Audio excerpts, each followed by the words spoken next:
ఏమి నారసింహం, ఏమి అద్భుతం, ఏమి అవతారం. ఉగ్ర నరసింహుణ్ణి చూసి లక్ష్మీదేవిని పిలిచి, అమ్మా నువ్వు నిత్యానపాయనివి, ఆయన వక్షస్థలంలో ఉంటావు, నిన్ను చూస్తే ప్రసన్నుడవుతాడు తల్లి, దగ్గరికి వెళ్ళమన్నారు. ప్రళయార్క బింబంబు పగిదియున్నది కాని పూర్ణిందు చంద్ర నిభము కాదు. పూర్ణచంద్ర బింబంలా ఉంటుంది నా భర్త ముఖం, ఇంత కోపంగా ఉండడం నేను ఎప్పుడూ చూడలేదు. అయ్య బాబోయ్, నేను కూడా దగ్గరికి వెళ్ళనంది లక్ష్మీదేవి. శ్రీ మహావిష్ణువు యొక్క అవతారాలలో లక్ష్మీదేవి దగ్గరికి వెళ్ళడానికి భయపడిన అవతారం నరసింహావతారం. అందరూ భయపడుతుంటే, ప్రహ్లాద నీ గురించే వచ్చింది అవతారం, స్వామిని నువ్వు దగ్గరికి వెళ్ళి ప్రసన్నుండి చేయమన్నారు.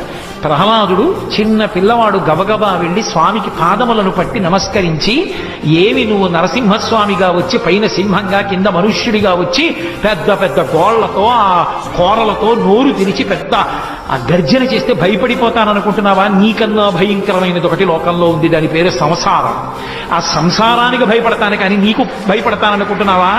బ్రహ్మాది దేవతల తల మీద పెట్టని చెయ్యి, లక్ష్మీదేవి ఒంటి మీద పడితే పొంగిపోయే చెయ్యి, భాగవతో పరమభక్తుణ్ణి అని పేరు పెట్టి ఏమీ తెలియని అర్భకుణ్ణైనా నా తల మీద చెయ్యి పెట్టి నా కోసం పరిగెత్తుకొచ్చి నా మాట నిలబెట్టడానికి నేను చూపించిన స్తంభంలోంచి వచ్చి నా తండ్రిని సంహరించిన నీ హృదయంలో ఎంత కారుణ్యం ఉంది నాకు తెలియదనుకుంటున్నావా?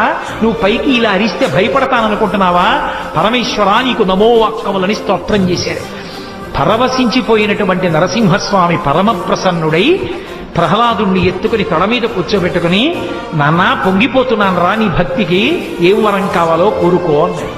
మళ్ళీ నన్ను మాయలో ముంచుదాం అనుకుంటున్నావా స్వామి? నాకెందుకు ఇంకా వరాలు, నాకెందుకు ఒక కోరికలు? నాకే కోరిక లేదు. నీ పాదముల యందు నిరతిశయమైనటువంటి భక్తిని కలిగి ఉంటే చాలు.